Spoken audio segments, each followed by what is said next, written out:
What's going on, guys? Welcome back to the channel. Trucker Dom here. Alright, so boom, as you guys can see, I'm super happy. I don't know why, but I'm just super happy. So let's take a moment to acknowledge that. Also, I kind of fell off a little bit. As you guys can see, I definitely have fallen off for a little bit. I put up a video the other day. However, it's been a while prior to that video that I put up the other day. But nonetheless, we're almost at 400 subscribers. By the time this video goes up, we may be at 400 subscribers. But again, and as always, I want to say thank you to everybody who's tuned in. I want to say thank you to everybody who's liked, commented, and subscribed.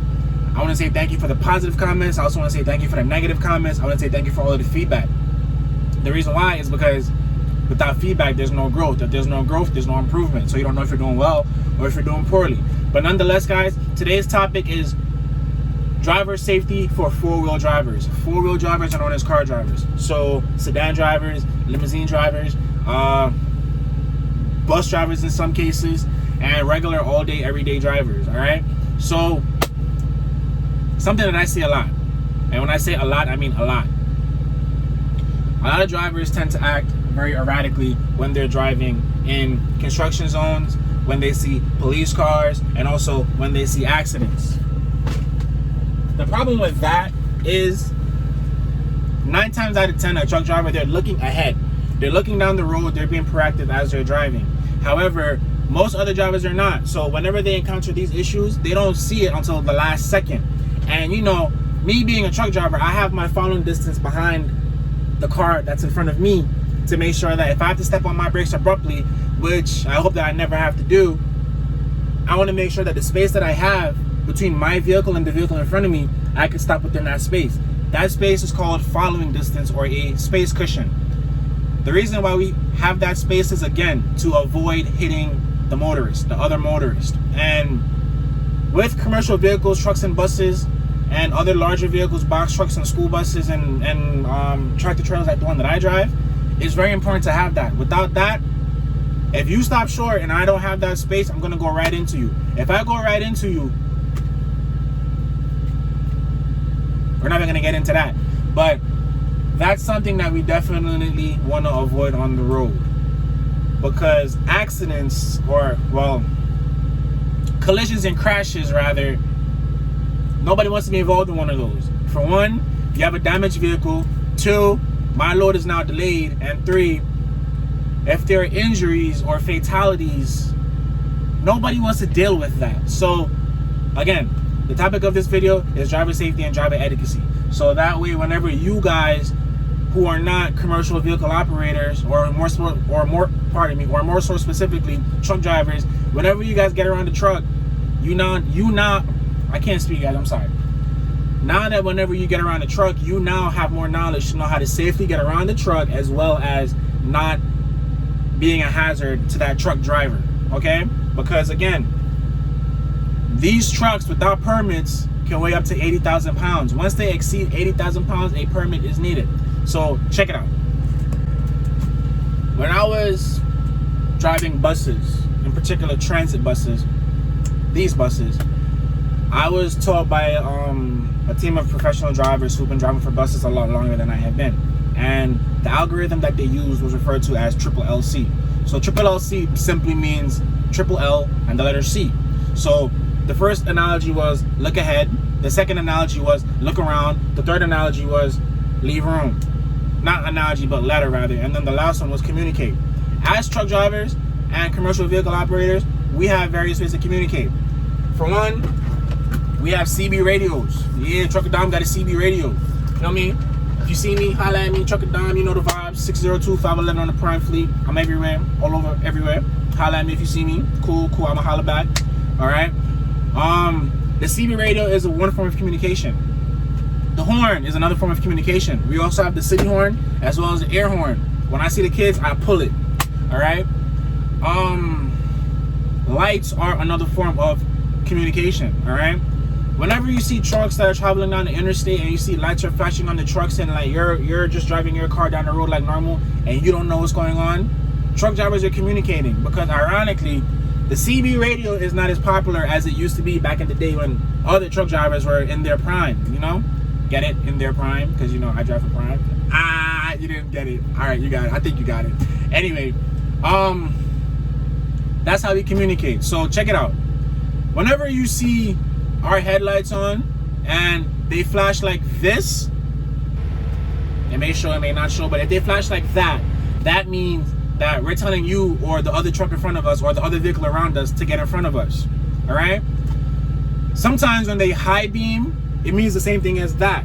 Whenever they high beam like this, they're pretty much saying, hey, go ahead. Or they're saying, hey, WTF, what are you doing? You just cut me off. I could have killed you. You follow? So that's another thing. And whenever you see lights like this, those are referred to as courtesy lights. All right?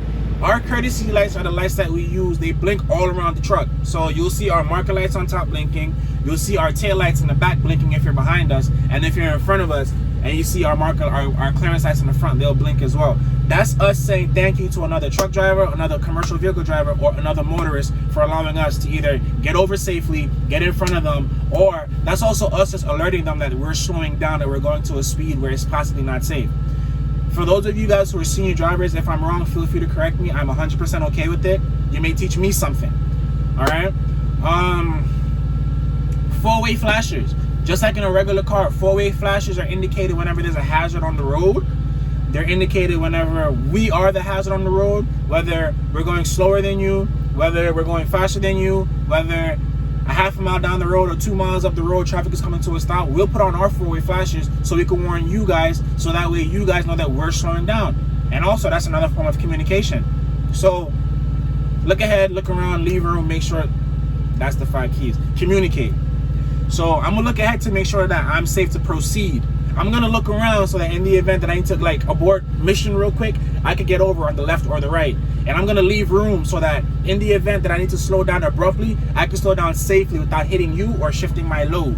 So those are 3 things. And then communication is a mixture of using my horn, using my CB, or using my lights, or even pressing my brakes and like tapping on my brake lights so you can see me as well. All right, the next topic is the slow down, move over law. You follow? In America now, there's a thing called the slow down, move over law. In some states, it's been around since forever. In other states, it's relatively new. In some states, they're still adopting the practice of slowing down and moving over. Slowing down and moving over pretty much means that whenever you see a vehicle on the side of the road with their hazard lights on, work lights on, which are construction caution lights, flashing construction beacons, as well as emergency first responder vehicles, which are police vehicles, ambulances, and fire trucks. Whenever those lights are on the interstate, you must slow down and or move over. You follow? So if you see me in the right lane and there is nothing in front of me, or you presume that there is nothing in front of me, and I just randomly get over, that means that there's possibly a vehicle on the shoulder. And that vehicle may have flashing lights on, that vehicle may not have flashing lights on. However, me being a professional commercial driver, my duty is to slow down and or move over. You follow? In the event that I cannot move over safely, I'm going to put on my four-way flashers and I'm going to slow down my truck so that in the event that somebody is getting out of their vehicle, I'm moving at a slow enough pace or a safe enough pace that in the event that if the vehicle beside me moves fast enough, I can get over, or I can slow down, not striking that person getting out of their vehicle, whether it is an emergency vehicle or a tow truck. That's one. Another issue is rubbernecking. A lot of times humans tend to be curious. That's totally okay. However, again, if you see a collision on the southbound side and we're going on the northbound side and you want a rubberneck look and I'm coming at 50 miles an hour, I'm going to be watching you. However, if you randomly stop because you want to pay attention to Patty and Sal on the other side of the highway with their flat tire that has nothing to do with you, why are you doing that? If you're going on the northbound side, unless there is a major catastrophe happening on the southbound side, you have no reason to slow down. Because again, this truck, aka a missile, will kill you. So please, get out of the way. Get out of the way. Save me time, save yourself time, save yourself a hazard, get out of the way. Seriously, folks, get out of the way. The next thing is my blind spot. My blind spot on this truck is crazy. It could be crazy.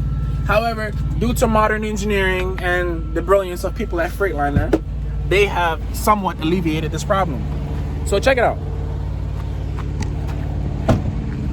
A lot of people don't know it, but these are called crossover mirrors.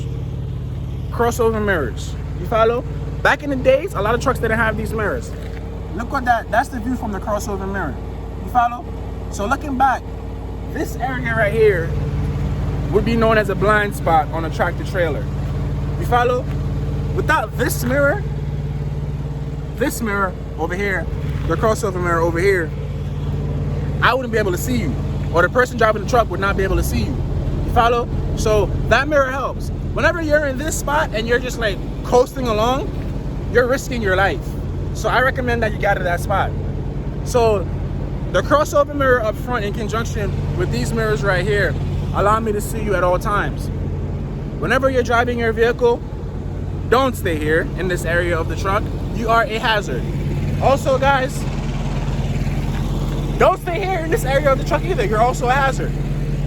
And also, whenever you guys are getting onto the highway and you think that you're just cruising at 55 and it's all cool and calm, once you get onto the highway, don't stay here either. Because if I need to get over, I can't get over. And then the worst part about that is, if there's a 2-lane highway and I see that there's space in the left lane so I can let you on safely, I'm gonna utilize that space. However, once you're on and I get past you far enough, I'm gonna get back over into the right so that I don't obstruct traffic. But the thing about that is, if you're standing back here in that area, or you're over here in this area, or you're right here in this area, you're risking your life. Stop risking your life. Because I don't want to kill you, but if you're stupid enough and somebody who's not me or another professional from, Prime In, because, we're the best, not really the best, but we're up there, we're very professional drivers. If they're not paying attention, they can kill you. So folks, to make a long story short, I'm trying to teach you guys some truck etiquette. We tend to communicate with other truck drivers. We want the highways and the interstates and the byways to all be safe. However, a lot of four-wheel drivers don't understand truck etiquette. We don't want to ever harm anybody. We don't ever want to cause damage to anybody's personal vehicle. And we don't want to emotionally scar anyone either. However, whenever you see these large machines rolling down the road, guys, you need to be aware of what's going on. And I feel like as a professional driver, it's my duty to share this with people, because on a regular basis, on a day-to-day basis, all of those bad behaviors that I just spoke about, people do them. And the problem is, they think that there's nothing wrong with them. But me, as a commercial vehicle driving this 80,000-pound missile down the road every day, one lapse in my judgment or one moment of lapse in my concentration can be very bad. And being very realistic, I would not ever want to hurt anyone. I would not ever want to damage anyone's vehicle or even the truck. Because, to be frank, if you have a driver's license and I have a commercial driver's license and we're doing what we're supposed to do, there would be no collisions. In a perfect world, there would be no collisions and no crashes and no accidents. However, this is not a perfect world. But I hope that this vehicle was able to educate you. Whoa, vehicle. Yeah, my vehicle, my truck. I hope that my truck was able to educate you. And I also hope that my video was also able to educate you. And again, thank you guys for tuning in. Any questions, any concerns, any criticism, any feedback, hit me up. Also, guys, keep in mind, there's a new Instagram, Trucking with Dom, @TruckingWithDom. Follow that. I respond to everybody, and like I said before, if you follow the truck page is going to follow you back.